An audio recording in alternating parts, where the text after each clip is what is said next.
Okay, there is special demand functional form that generates always the same elasticity regardless of the product's price and consumer's income along the curve. So that demand function is called constant elasticity of demand. So constant elastic demand curve is not linear, and they has a shape that is convex to the origin, like the one you're looking at on the slide now, which is given, for example, on the slide, where Q equal 200 multiply price to the power 0.3 minus 0.3 multiplied income square. So when you're given this non-linear demand function, looks complicated, and you want to calculate price elasticity demand, for example, then you have to find delta Q over delta P, right? So how do I find delta Q over delta P from this given demand function? So you want to apply delta operation both sides of the equation. So I'm applying delta sign to both sides of equation. Then note that we are only changing the price and try to see that partial effect on the quantity demanded, right?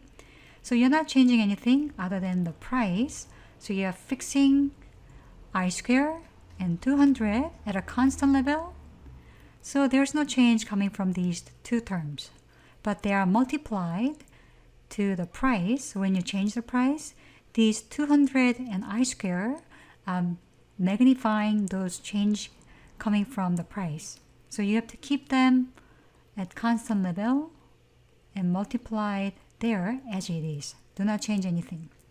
So this delta sign apply to P to the power minus 0.3. So you need to find out the change in price.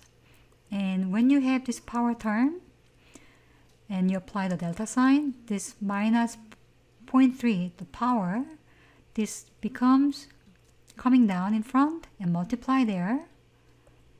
So minus 0.3 multiply in the front of the price, and you subtract 1 from the power, so the power become minus 1.3. And of course, to note that you've been changing only the price, you maintain delta P sign. So this equation on the right basically tell you when you change the price a little bit by delta amount, the amplified impact is written or expressed in this term. So we found out delta Q over delta P is equal to 200 I square minus 0.3 P to the power minus 1.3. Then what's the next step? To calculate price elasticity of demand, you need to find out P over Q other than delta Q over delta P, or in addition to delta Q over delta P. So let's try to see what happens when you multiply P over Q to the both sides of equation of delta Q over delta P we just found. So now we are multiplying P over Q, but then this expression includes P, and here's delta P, here's P. So what about we replace Q with this demand equation? So when I replace Q the quantity demanded, so now I'm replacing Q with the given information that Q is equal to 200 P to the power minus 0.3 I square. Everything is written in terms of I square and P with some power. Now I can see that 200 appear both top and bottom of the fraction. Same thing for I square, so I can cancel them out. But minus 0.3 survive. And these two terms, P is equal to P power 1. And when you multiply these two terms, two powers with the same base, basically you add these two terms together.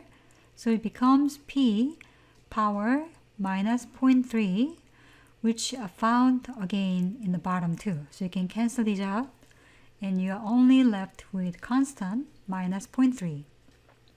So when you are given with this form, the price and income, every factor variables influencing quantity demand is multiplied all together, the power of each variable indeed becomes the elasticity demand. So we could find price elasticity demand for this demand function is nothing but the power of the price. So we found out minus 0.3. Same thing apply for income elasticity demand. You just look at this index or power of the income, which is 2. Thanks for watching.